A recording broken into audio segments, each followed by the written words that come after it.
반갑습니다. 저는 평범한 50대 초반의 가정주부예요. 얼마 전까지는 조용한 동네 단독주택에 살고 있었는데요. 아이들 학원 근처에 괜찮은 아파트가 나왔더라고요. 사실 아파트는 공동체 생활이라 감수해야 할 것이 많다고 들었었거든요.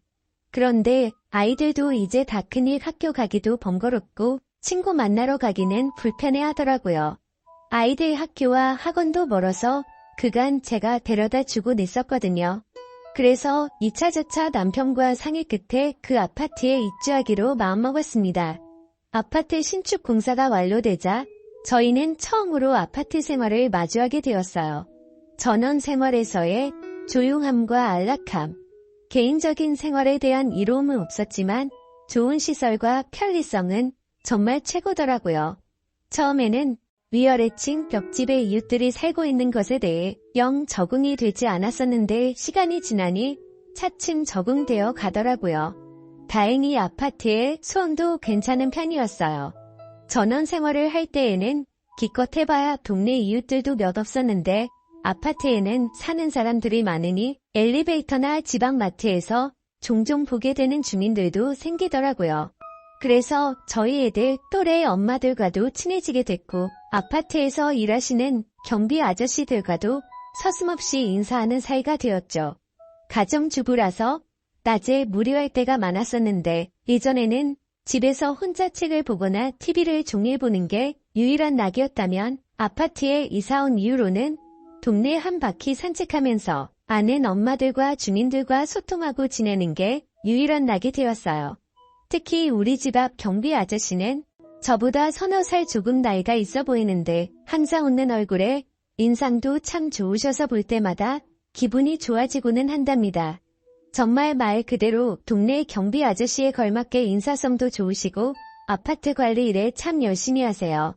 어느 날은 더운 여름날이었는데 땀을 뻘뻘 흘리시면서 수리 작업을 하시는 거예요. 저는 마침 지방마트에 가는 길이었어서 음료수를 사가지고 와서 아저씨께 들었어요. 많이 더우시죠? 이거 드시고 기운 내셔요. 아이고, 뭘 이런 걸 감사합니다. 805 사시죠? 네, 맞아요.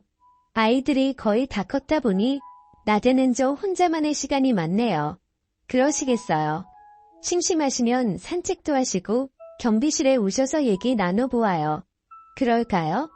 제가 내일은 수박 썰어 가지고 와야겠어요. 경비 아저씨는 수박까지 가져오시냐며 괜찮다고 했지만 아저씨와 소소한 대화 나누는 것도 재미있었고 더운 날 고생하는 분께 잠시나마 휴식을 드리고 싶더라고요. 그래서 다음 날 말한 대로 수박을 잘라 가지고 와서 경비실로 향했습니다. 가고 있는데 지상 주차장에서 시끄러운 소리가 나더라고요. 가보니 경비 아저씨와 한 주민이 얘기 중이더라고요. 그런데 주민의 언성이 높아지면서 아저씨에게 사태질을 하며 오라고 하고 있는 게 아니겠어요? 걱정이 돼서 얼른 가고 왔습니다. 가보니 주차 문제로 화난 중년의 남성 주민에게 경비 아저씨가 나서서 말린 이 괜히 불똥이 아저씨에게 튄 듯 보였습니다. 그때 난감해하고 있는 아저씨에게 주민이 욕을 하며 어깨를 밀치는 거였습니다. 저기요. 이분은 아파트를 위해 일하는 분이시고 그에 따라 설명해 주신 것뿐인데 이분이 무슨 죄가 있으신가요? 경비 아저씨라고 압대하시면 안 되지요. 사과하세요. 당신이 뭔데 이래라 저래라. 부인이라도 돼요? 저도 아파트 주민이고 운전하는 사람이에요. 화가 나도 이건 아닌 것 같네요. 사과하시죠. 잠시 후 그 주민은 머쓱한 표정을 지으며 경비 아저씨께 사과를 하더군요. 흥분을 가라앉힌 주민은 본인이 예민했다면서 죄송하다 말하고 자리를 뜨더군요. 저는 수박을 들고 아저씨와 함께 경비실로 갔습니다. 아이고, 직원 한 명이 외근 나간 바람에 혼자 있어서 일이 더 커졌었네요. 별일 아니에요. 이 일하다 보면 이런 일 수두룩한답니다. 아무튼 고맙습니다. 갑질도 아니고 저런 식은 지나칠 수 없었네요. 기죽지 마시고 힘내세요. 아저씨. 평소 늘 웃는 표정이 아저씨였었는데 그날은 회의감이 되셨는지 속상한 기색이 엿보였습니다. 아저씨와 수박을 먹고 있는데 그때 아저씨에게 전화 한 통이 걸려왔어요. 딸이더군요. 딸이 대학생인데 공부를 열심히 잘한다고 하더라고요. 이번에 장학금도 타왔다고 하더군요. 경비 일을 하시는 아버지 보고 조금만 참으시라며 본인이 졸업하고 취업해서 용돈 많이 드릴 거라고 하더라고요. 알고 보니 아저씨는 오래전부터 아내와 사별했고 딸 하나를 홀로 키웠다고 해요. 남자 혼자서 딸을 키웠으니 얼마나 고생이 많았을까요? 생각해보니 딱 하더라고요. 그리고 열심히 살아온 경비 아저씨가 대견해 보이고 응원해주고 싶었어요. 그래서 좋은 말 많이 해줬습니다. 그날 이후로 저희들은 친구처럼 더욱 가까워진 것 같았어요. 낮에 시간 나면 음식을 들고 그곳에 찾아가곤 했습니다. 동시간대에 같이 일하시는 분이 계실 때 더욱 화기애애해졌는데 그분이 좀 화통하고 지부진면도 있으시더라고요. 어느 날은 저희 둘이 연인 같다며 만문감을 하시는 거예요.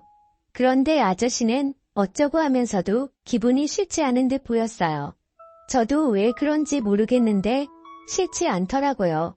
그렇게 하루하루 지날수록 아저씨와 자주 만나다 보니 집에 있는 바깥 양반보다 하루를 함께하는 시간이 더욱 긴 것처럼 느껴지더군요.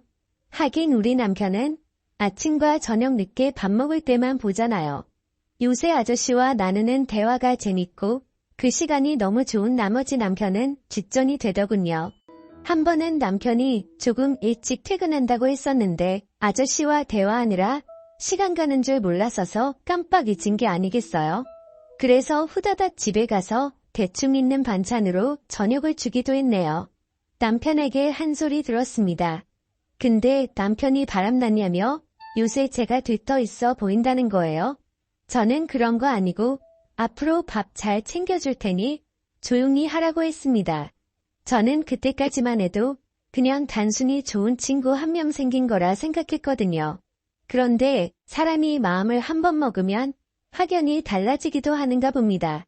문제 그날이었어요. 제 마음속에 진심을 확인하게 된 날이요. 남편이 출근을 하고 11시쯤이었을 거예요. 어느 때처럼 아침 뉴스를 보며 청소기를 돌리고 있었어요. 그 전날 청소를 안 해서 그런지 먼지가 유독 쌓였길래 베란다 문뿐만 아니라 현관문까지 살짝 열었었죠. 그런데 그게 화근이었네요. 이상하게 인기척이 들려서 현관 쪽을 바라보았는데 정말 기겁을 했네요. 전단지를 돌리고 있던 어떤 한 남자가 슬금슬금 현관 안으로 들어온 거예요. 그런데 단순히 호기심이었는지 다행히 제가 소리를 지르니 바로 뛰쳐나가더라고요. 새 아파트이고 공동현관 비밀번호도 있는 집인데 누군가 들어올 거라는 건 상상도 못한 일이었어요.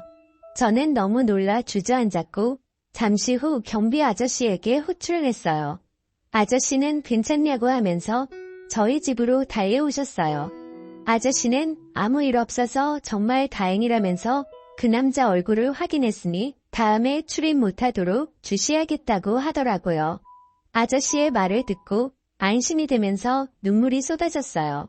그러자 경비 아저씨는 저를 위로해주다가 갑자기 저를 좋아한다며 제게 고백을 하더라고요. 사실 저도 그 아저씨가 마음에 있었고 그 상황에 저를 위로해주는 모습에 더 마음이 가고 말았죠. 그래서 저도 대답을 했습니다. 아저씨 저도 제 마음을 잘 몰랐었는데 저도 아저씨를 좋아하는 것 같아요. 그렇게 저희는 서로의 마음을 확인한 후 다음을 기약했습니다. 아저씨는 혼자 있지만 전 가정이 있는 여자로서 질책을 받는 건 맞다고 생각돼요. 그렇지만 이제서야 제 운명을 만난 것 같은 느낌은 저만의 착각인 걸까요? 조건이나 모든 걸 따지지 않고도 그 사람 자체가 너무 좋은 게 저는 인연이라고 생각되는데 혹시 가정이 있는 분 중에 이런 느낌 받으신 적 있을까요?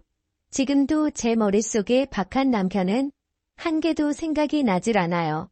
온통 아저씨만 떠오르고 제가 정신 나간 건지 그냥 연애하는 기분을 느껴서 그런 건지 정말 여러 의견 듣고 싶네요. 지금까지 제 사연을 들어주셔서 감사드립니다. 구독과 좋아요 부탁드려요. 감사합니다.